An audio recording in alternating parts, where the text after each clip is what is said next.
Welcome to Maria Mix Vlog. Ang ating i-feature ngayon ay ang pag-harvest ng ubi.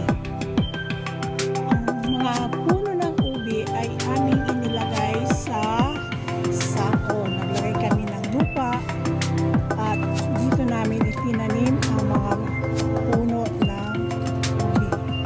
Last April. So ngayon, ang harvest time na kasi tag-init na. Halos namatay na ang mga dahon. Tsaka ready na talaga siya for harvest. So, sisirain na natin. Wawasakin ang mga sako para makuha ang mga laman ng ubi.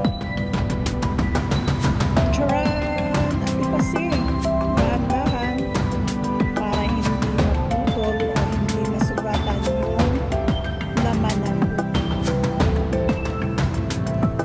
Mga 8 sako ang aking nalagyan ng lupa dito at saka yung pwesto ko dito sa tabi ng kubo para hindi na ako problema nakakainin ng baka dahil nandito talaga siya sa tabi ng kubo. So ngayon, ito ang ating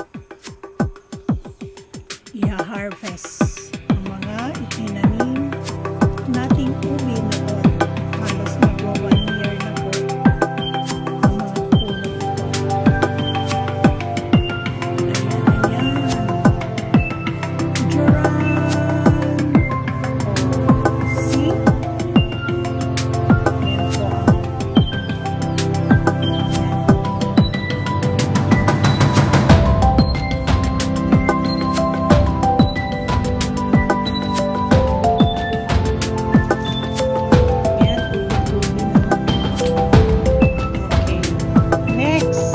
Next na sako.